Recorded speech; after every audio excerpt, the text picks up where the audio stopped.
আপনারা দেখেছেন এই স্বৈরাচারী সরকার, দখলদার সরকার, তাদের এই দেশের মানুষের সাথে ন্যূনতম সম্পর্ক নয়।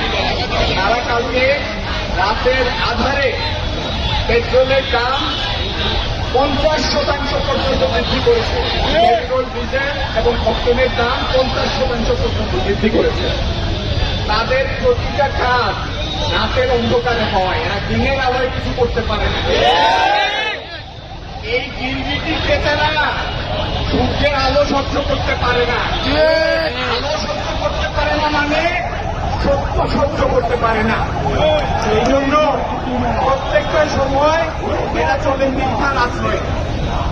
যেদিন আন্তর্জাতিক মূল্য তেল গ্যাসের নিম্নমুখী, সেই দিন তারা এই দেশের অভ্যন্তরে তেলের মূল্য বৃদ্ধি করেছে। এবং গত নভেম্বরে ডিজেলের দাম ছিল 65 টাকা। আজকে 9 মাসের মাথায় ডিজেলের দাম হয়েছে 114 টাকা। এই ডিজেল শুধু যে পরিবহনে লাগে তা না, এই ডিজেল ব্যবহার করে আমাদের কৃষকরা সেচের পাম্প চালায়। তার মানে অনাগত দিনে নিশ্চিতভাবে আমরা খাদ্যশস্যের প্রকৃত মূল্য দেখব।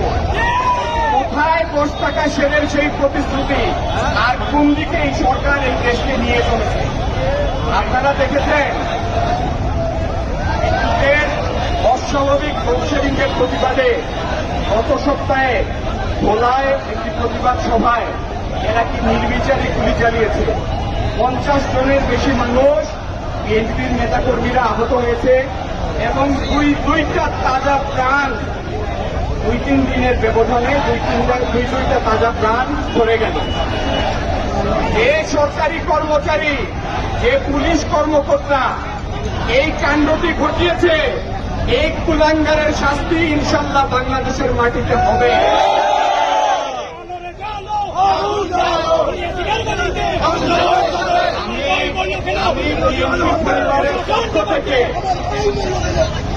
আমি বিএনপি পরিবারের পক্ষ থেকে বেগম খালেদা জিয়ার অন্যতম উপদেষ্টা পরিষদের অন্যতম সদস্য হিসেবে দায়িত্ব নিয়ে বলছি, আমরা কারো বিরুদ্ধে নই।